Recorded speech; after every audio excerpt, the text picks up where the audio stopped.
Welcome everyone to the greatest Nugget episode in automation campaign history ever made. This is episode number 23 of the Fusco Auto automation campaign, and from the last time I made a few 4-cylinder cars, a few brand new ones on my new budget platforms, but now I've got to facelift a bunch of them.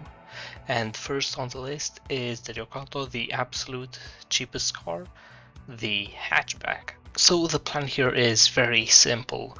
Merge the two normal versions into one, make the sport version interesting, and then add the vans just so we can sell that many more cars, and the engine will be swapped over to the new 3-cylinder one.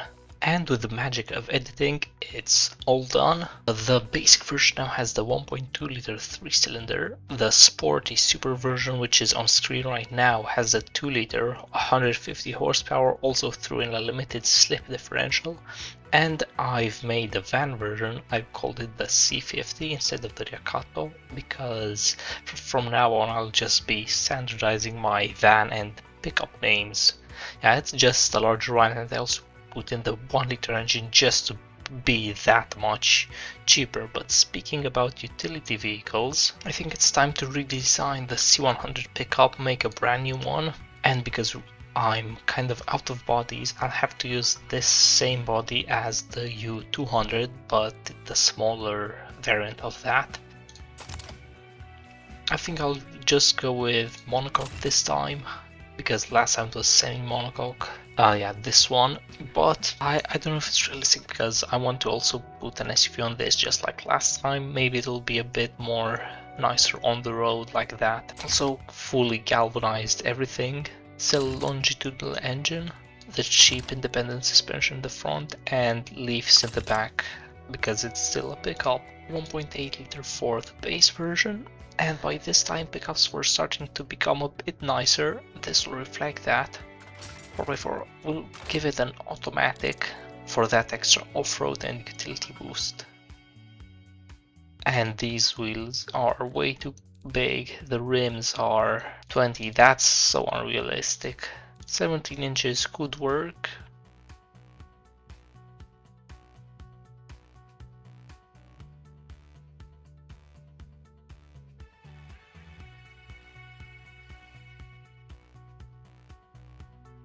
Well, that's a pretty good looking truck if I say so myself. The front is, yeah, really nice.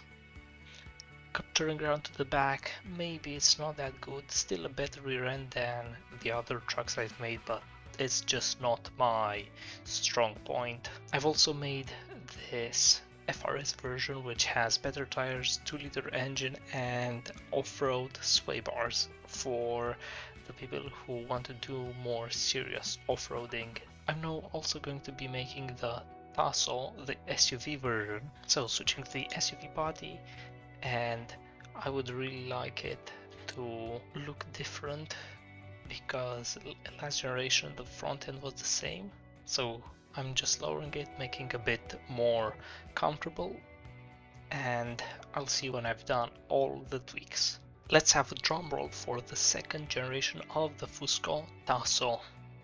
So the design is clearly different to the pickup it's based on, and now it's got a bit more bling to it, even if it's just a cheap car, not that very cheap, but still affordable and not that powerful as it may seem. By the design, it's made to look a bit nicer. A small addition I didn't bother making a full-on segment for is the C200. I've now put the 4-cylinder in it, the 2 liter for the C200, and now besides it I've also made the C150, which is a slightly smaller one, as you can see, just to expand the range. That has the 1.8. We now turn our attention to the Monolita, the smaller van, which hasn't been updated in a long time, so it's time for a brand new generation. I went with the slightly smaller body, 2.6 meter, because the C150 is now a smaller big van, if that kind of makes sense. Going for the cheaper independent suspension here, McPherson strut and torsion beam. oops, I mean semi-trailing arm. An adequate engine will be the 1.8. Everything from on here will be very standard, normal, boring stuff.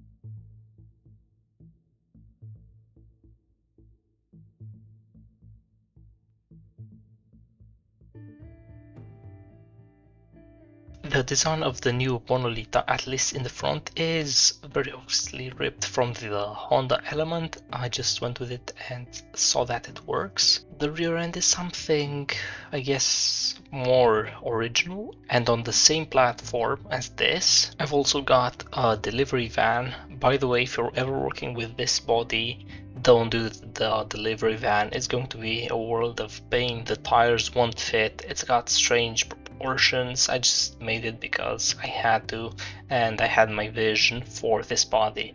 But what I've also made is a little SUV. I've just called it the Tasso Sport because it's a small version of our big one, kind of made it look like that. The design is very clearly inspired by that. The front, the rear, it's a miniature version. So it's got a 1.5 engine. It is transverse, but I've put in some all-wheel drive, and the numbers say it's gonna sell really well. Disregard these weird prices. And finally, the last car I'm making for this episode is the 4th generation Lucciola platform, which we have for our small sports cars, the Fusco Lucciola and the Dolce Vita RC.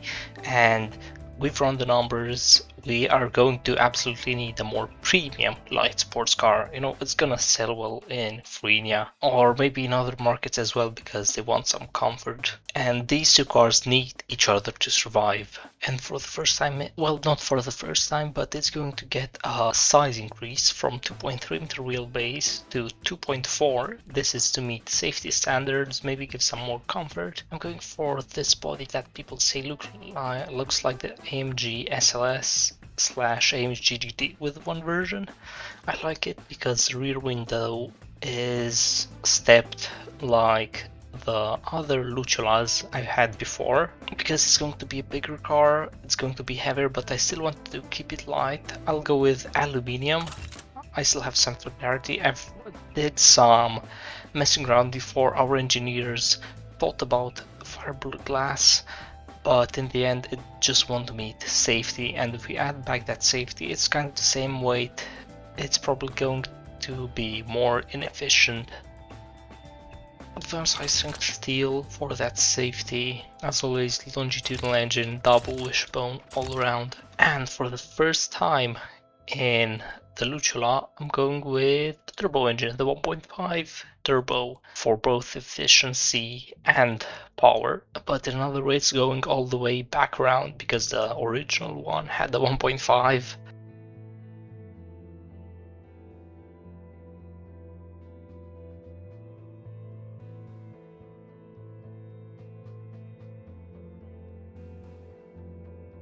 And the weight, wow, that's very light. I may have to add one tick of safety here, or two. So it's meeting the safety standards. Actually, I don't have to add any safety because it's 50 for Hetvasia. So we have just 1050 kilos. I'm very happy with this. Even with the size increase, even with the turbo engine in, it's still very light. Once again, I've used the technique of copy pasting the front end of an existing car. In this case, it's the Koala.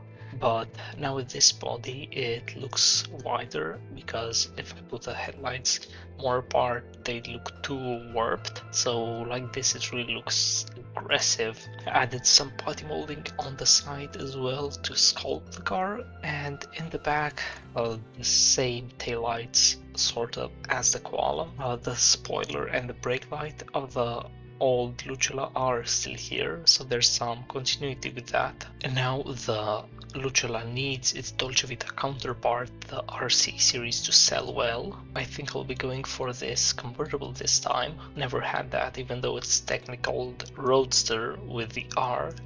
I'm going with the convertible to have a differentiator and hopefully some more sales.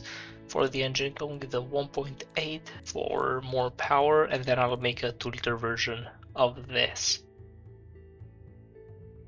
And I'll probably need a better gearbox to handle all this power and torque. And of course the interior is getting swapped with some premium stuff. Let's see what else, what other small improvements I can make to this. I really got to pat myself on the back for this design here. It's kind of like the others, but different. Like the other Dolce Vitas, also I've experimented with putting a side ventilation duct, which is maybe for brake cooling, maybe for some downforce, let's say. For the rear, I've emulated the old generation of the Dolce Vita RC, and the license plate is built into this headlight assembly. Also added a light bar for the brakes and some bumpers here that go towards the middle exhaust. I also forgot to mention that I've made an V version, the RC-V, which has the 300 horsepower version of the engine, the 2 liter. Yeah, should be a pretty wild car. And I've done the factory setup in the background. Here are all the cars, all of the 4-cylinder guys. Yeah, one notable thing that I did is make the Ryokato factory bigger, like way bigger, because I expect there's going to be some demand. As usual, no loan because I have way too much money, and sign them off. I'm also going to be spending more on marketing because I also have money, as I've said, and maybe I want to get a slightly bigger score.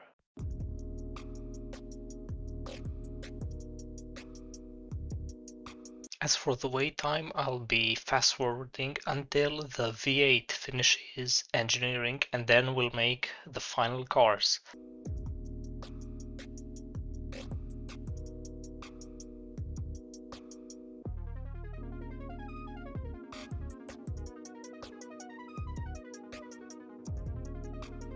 Time has come for your regularly scheduled beamng driving session.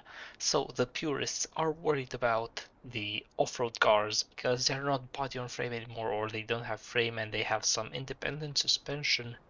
Actually that was in the old generation as well, but here it's all unibody, no more semi-unibody.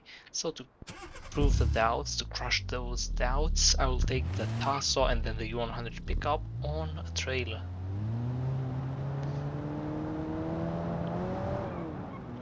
I'll see how this does on the road first as a car, because people will use this more like that and less like an off-roader. I'd say this is pretty well handled respectably. Braking is a bit iffy.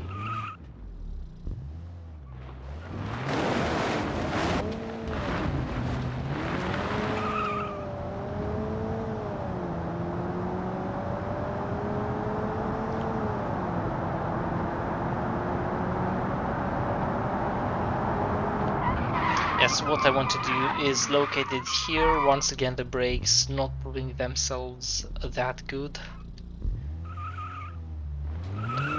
I'm going to take this trail. I believe I've done this in another episode previously, but this should be a good test of what most people do off-road, even more so than the average. Right now I'm just two-wheel drive high, and then I'll start going four-wheel drive and locking the differentials.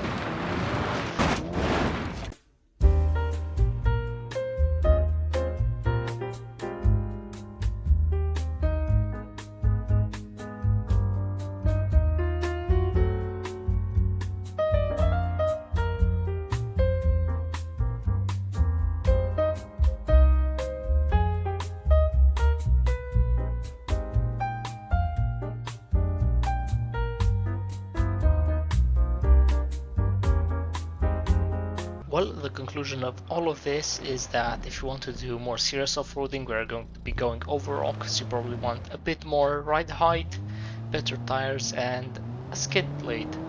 But that's nothing that the FRS package will solve, which is exactly what I've got lined up next. The FRS package on the U100 pickup this time, but there's the same car underneath. So it's better tires, better engine, better suspension.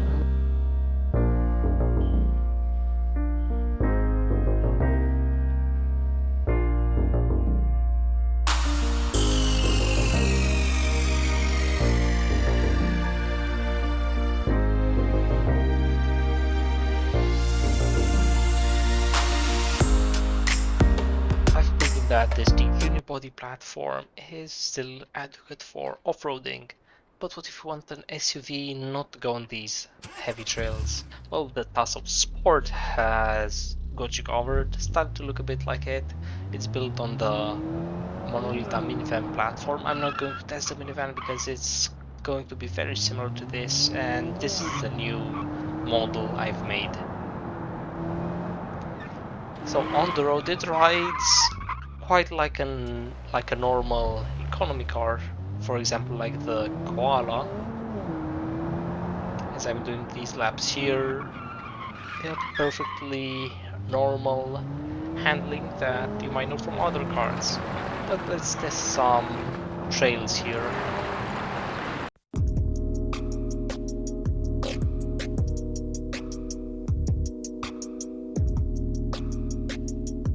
This is the place where we'd market this car. It's for outdoors people. Yeah, park it here, take a photo next to the tent for that perfect shot and say Tasso Sport.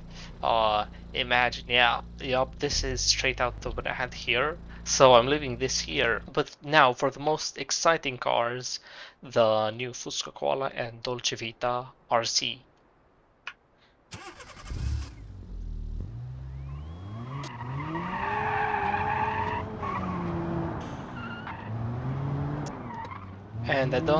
And straight away, I don't think this is going to be a letdown for the purists, because even if the engine is turbo, the 1.5 turbo is more powerful than the old 2-liter non-turbo, and there's not that much turbo lag, so you just forget about the engine and just feel the life convenience.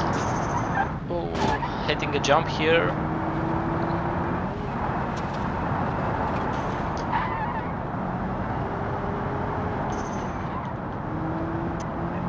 And I think this handles so good, much better than the last one. The last one was kind of cheap, the last Koala. It had that look for it. Maybe it wasn't long enough, but this one has the same side profile with the window shape. And the front maybe mirrors it a bit. Oh yeah, the back as well with the round lights. But it's better in every aspect. So far it's so fun here on the canyons. This is what it's made for. You just get a grip for days in this. And the engine pulls you along. And you don't have to go ridiculous speeds to get the most out of this car, to feel what it can do, how it can dance. It's just great. Maybe it's not that oversteering like some people would prefer, but this should also be a daily car. It's got a limited step differential if you really want to spin it. In fact, I'll try here, downshifting. Let's kick the clutch. Yeah, beautiful, beautiful.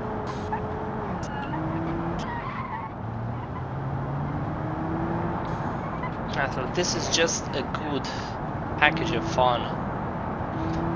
Pretty much zero complaints. I don't know if the automation people will like it, the people simulated in the game, but this is for sure a great value, fun car.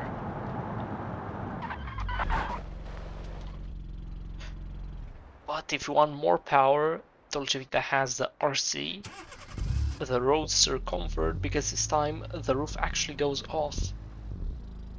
So it is the concept, it's heavier because of the convertible, especially in this version of automation. In the newer ones, which I'm going to start a campaign this summer, they made convertibles lighter and more realistic in terms of their weight.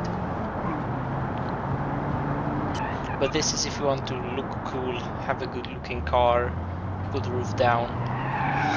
And this is the RC-V version, the really performance one. Same engine as in the CCV hatchback. And wow, okay, now I really hit that jump. Driving it the same as a Luchola, and this time, yep, you can really do some illegal speeds if you're not careful. And the rear is more playful, probably because all of this power. There's a bit more understeer because of the heavier engine, the front. There's also more kick to the tail because of the power, so it's not as balanced as the last one. But this car is supposed to be a bit of a show-off, to show that you've made it, that you can just have this toy.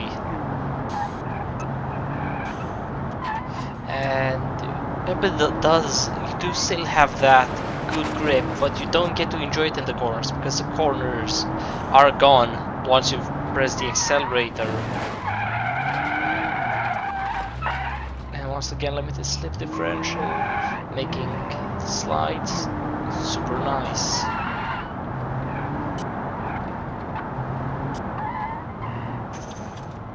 Well, this has been it for this episode. So, see you in the next one, which is probably going to be the last.